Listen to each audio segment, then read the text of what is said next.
Today, boys, we're gonna be reacting to the story of Peterbot. Now, there's been a lot of drama in the Fortnite community recently with Peterbot allegedly using aimbot hacks to compete at the highest level. And honestly, I'm kind of leaning towards him hacking as well. But let's just get this out of the way. What do you guys think? Let me know in the comments down below. Is Peterbot actually cheating, or is he just the best right now? Also, this documentary video is made by Timmy FNBR, so all credit to him, you know? This is Peterbot, and at just 16 years old, Wait, he's 16? Bro, I'm 16. Oh my gosh, that's actually crazy. Dude, I thought he was like 18. The best Fortnite player in the entire world. Yo, this young prodigy is editing, talented, I just like, cocky, I'm the best, oh my god. and just plain toxic. Yeah. Oh my god. However, he wasn't always like this. Today, I'm going to talk about Peterbot's journey to the top of competitive Fortnite, and more importantly, what might just be his downfall. But before we get to the toxicity, the cheating accusations, and the controversy, we have to go all the way back to the beginning of Peterbot. Yeah, I don't know his story. This is actually starts sick. on the console, PlayStation 4. Like many of us, Peter played Fortnite for fun, mostly playing with his friends after school as a way to socialize. But Peter quickly realized that he was better than all of his friends and classmates. Much. Yeah, low-key relatable. You know, just kind of the GOAT. No, that's funny, and though. as a very competitive kid, the console scene wasn't very fun for Peter. Although he thought it was cool that he was one of the best console players, he felt limited by the skill cap. Nobody on the console that is was true. that There's good, a big skill Peter cap. had always wanted to be the best, even from very early on in the game. He wanted not only the opportunity to make more money in PC competition, but also prove to the world at just 12 years old that he was the best that Fortnite had to offer. So I switched because like in keyboard was just so much more fun than playing controller. So I played keyboard. I just played like Zone Wars and all day, and I got really good. But things didn't start off so smoothly. Here's the thing. Transitioning from controller to keyboard and mouse can be very challenging. It's like learning a whole new language for your hands. Luckily, yeah, Peter pretty much had though. played some keyboard and mouse. I actually did a solo bronze to Unreal speedrun on a controller, and I haven't played controller in years. So for my first time back, it was a whole nother gaming experience. It was insane. Console, but he was mostly a controller player. That being said, Peter believed that being on keyboard and mouse gave him the best chance to reach his full potential. So, fueled by a passion for wanting to be the best and to prove the haters wrong, Peter adapted quickly. And that's when things got interesting. After months of hard work and dedication, Peterbot's decision to move to PC finally paid off. In September of 2022, at just 13 years old, Peter made his very first earnings in a contender. And just a couple months later, Peter would earn another $1,200 doing the Frosty Frenzy. Yo, the Frosty Frenzy was it for money back then. Peter wasn't happy with just that. So in June of 2021, gotta have it all, bro. At just 14 years old, Peterbot decided to enter the Fortnite All-Stars solo tournament. And his performance, you might ask? Well, it was nothing short of amazing. He outplayed seasoned veterans, showcasing near-perfect aim and lightning-fast build techniques. Near perfect aim, you say? Hold up. Yo, pause. That's crazy, some people bro. even thought the kid was cheating, but we're gonna get to that later. You see, this wasn't just a good showing for Peter, this was a breakout moment. The young prodigy finally showed the world that he was on his way to becoming one of the greatest Fortnite players in the world. Dude, I love the editing on this video. This is Peter sick. earned $18,000. Oh my which is such gosh. a crazy amount of money for just a 14-year-old to win. Peterbot, still barely a teenager, was making tens of thousands of dollars. And perhaps not bad, bro, not bad. However, this All-Stars performance put Peter on the map. And suddenly, the world's best pro players wanted to team up with him in tournaments. As good as Peter was in solos, he even more so thrived off of team game modes. He wasn't the lone wolf type. He understood the power of working as a group to compete and get better. And at this point in his career, he started teaming up with talented players who complemented his skill set. Right after All-Stars, I played at the same people for I played my same partners last season, but we didn't do good, and then P God hit me up, and that's when I started placing. That's right, Peter was now playing with P God. For those of you that don't know, P God was not only one of Fortnite's best competitive players at the time, he was also very, very popular, having hundreds of thousands, if not millions of followers and views on social media. Playing with P God undeniably helped elevate his fame. Before they played together, Peterbot only had 4,000 followers on his Twitter account, and by the time they split split ways, his following was just under 40,000. He got impacted my career so much. Like, he helped me. Like, he helped my career so much. Like, I had 4,000 followers when I started playing with him. I have like 40, like almost 40K on Twitter now, and like I appreciate it a lot. Along with their new cracked controller player trio TK, they were ready to prove everyone wrong. You see, Peterbot was no stranger to being the underdog. Peter was a nobody in the Fortnite community just 6 months ago, and now he was playing with some of the world's best players on the biggest stages. Leading up to FNCS just weeks before the qualifier, this dynamic trio won their first cash cup together and added another $600 to Peter's earning list. Alright, light work, light work. That's crazy, bro. First time playing together and they already win a cash cup. That's hard to do, man. Let's go! We won! Voice crack. Win, the trio put on an absolute show in the FNCS qualifiers, finishing first place and surprising much of the Fortnite community. They were just farming those firsts. Despite their amazing performance in the qualifiers, however, Peterbot and his trio just missed out on the top 10 in grand finals, finishing 11th out of 33 teams and earning $2,300. That's unfortunate. And still $2,300 though. That's good. Success. The trio was short-lived. To the surprise of many of his peers and fans, Peter decided he didn't want to continue playing with P-God and TK following that FNCS. This, however, caused Peter to get some backlash from the community, and people went as far as to call him ungrateful because he had left P-God, who had taken a chance on him as a young player. That being said, P-God himself never said anything bad about Peter, and the two seem to still get along to this day. Yeah, I mean, that's kind of taking it a little bit too far. Obviously, Peter's very appreciative of what P-God did for him, but like people don't really understand at the top competitive level, sometimes you just gotta switch up your teammates. I mean, you guys have definitely seen there's many top pros that were playing with other top tier pros, and they won FNCS or they won grand finals of this, and that, and then they ended up splitting up afterwards. It's just kind of how it is in competitive gaming. You just got to do what you got to do to win. And even if you're already crazy, there's still room for improvement. So yeah, I feel like that play is pretty understandable. Peterbot's decision would later come back to haunt him. When asked about his decision to leave the trio, Peterbot said that along with other factors, they split because he wanted to get his then drop spot Craggy uncontested. The only reason I really split was because I wanted to get uncon and grands. For those of you that don't know, a huge part of performing and placing well in these large tournament lobbies is having an uncontested drop spot. Simply put, if nobody is fighting you off the spawn of the match, you have a much better chance. Wait, that's crazy, bro. Dropping them and in the tournament to get uncon With all of this Craggy. in mind, Peter decided to team up with two veteran players, Bucky and Macwood, who had both qualified for the much larger Fortnite World Cup. At the time, both Bucky and Macwood were regarded as two of Fortnite's best players, and they were excited to play with a young and hungry Peterbot. Peter, of course, wanted to play with good players, but also wanted to prove that with an uncontested drop spot, he could place much better than 11th place. But things didn't quite go to plan. I placed 11th with P-God, Con, and Craggy, and I got 11th uncon. So like it's kind of down bad. Yep, you heard that right. Peter and his new trio placed exactly the same as they had in the previous season. That's kind of awkward.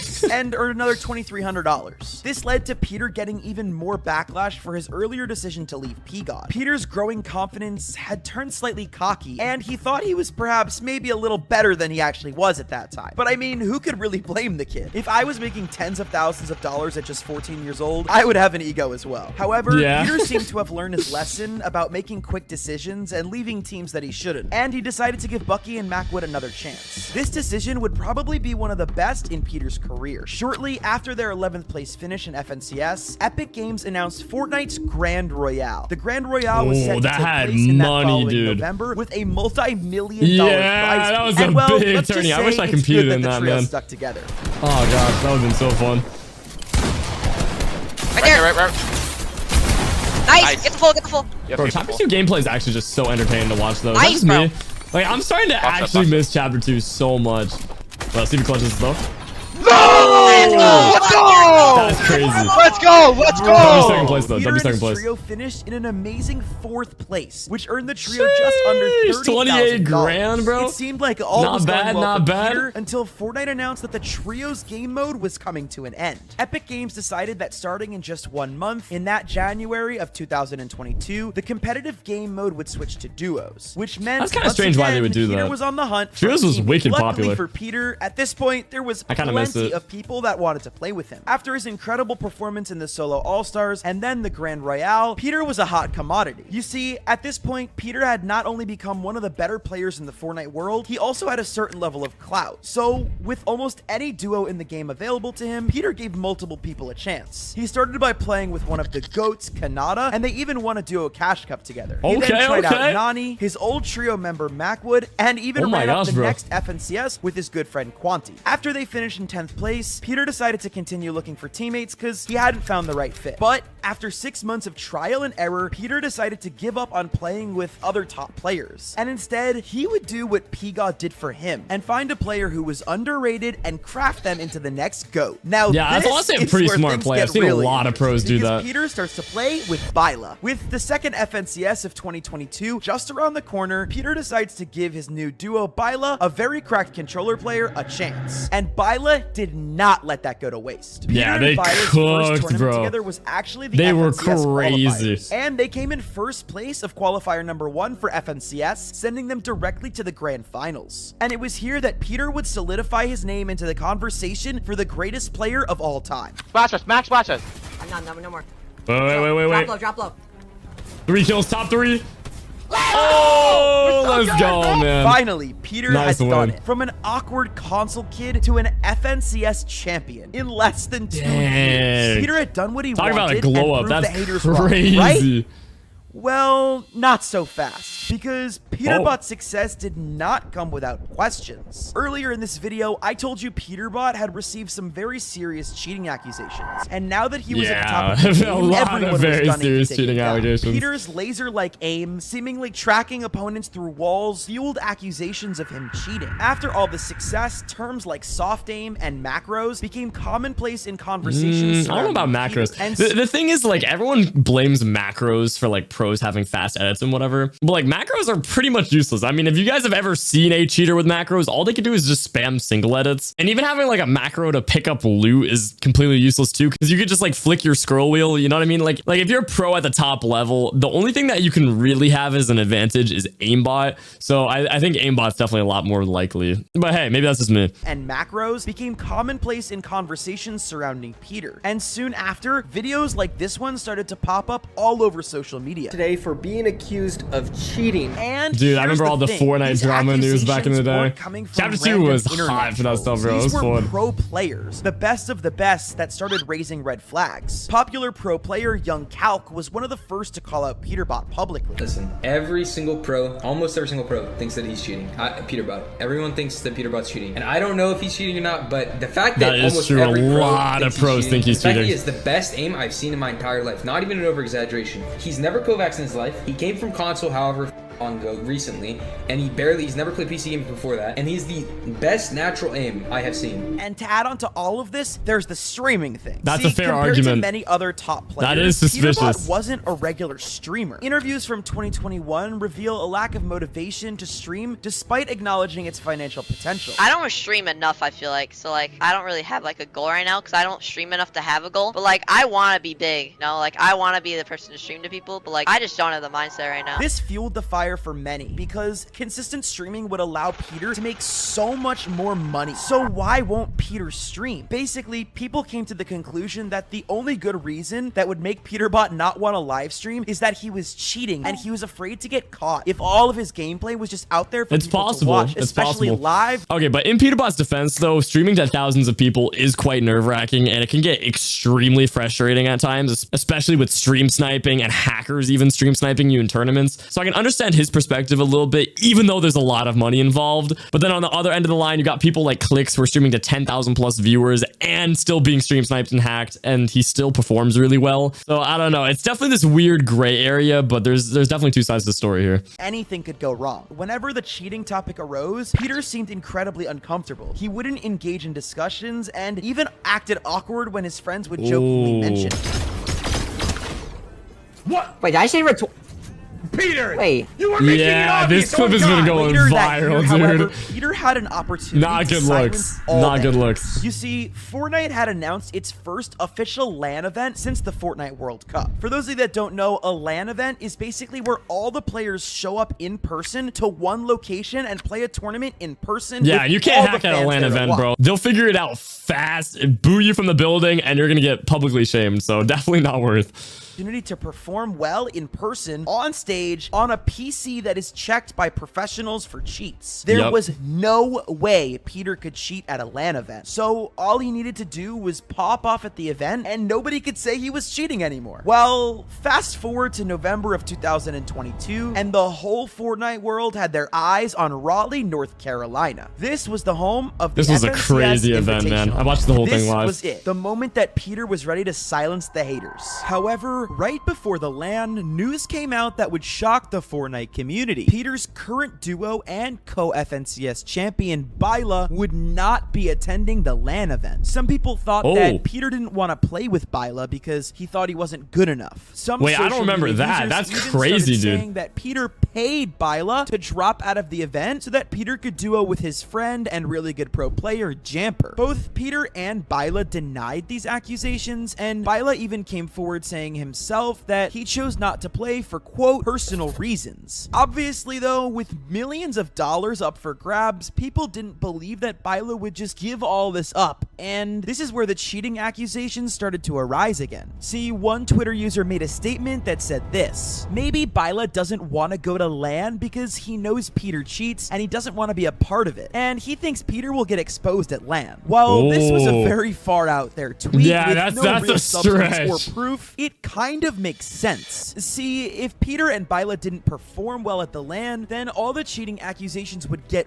way worse. And not just for Peter, but probably for Byla too. But with all of this wait a second. Peter heads into the competition with more than just money on the line. This was about pride. The event would take place over the course of 2 days. Wait. There's a lot more to it. Play in 12 matches. That might not be a big stretch, and then. 6 on day 2. The first day was a very slow start for Peter and his new duo, Jamper. Well, slow may have been an understatement, as they got dead last. Yeah, dead last. 50th out of 50. Couldn't get any worse. No, but bro. Peter had just 1 day left. 6 more games to prove to the world that not only was he not cheating, but that he was one of the GOATs of Fortnite. Well, unfortunately, it didn't quite go down like that. Peter ended up finishing 37th place out of 50 teams, winning only $1,000. With all of that being said, there was a ton of factors at play here. Peter was young, nervous, and playing with a brand new duo. So we can't say for sure if his poor LAN performance had anything to do with cheating or lack thereof. As you can imagine, this didn't help the cheating accusations, but he can just tell them to check his bank account. Comment down below whether or not you guys think Peter is cheating, and make sure to subscribe for more stories like these.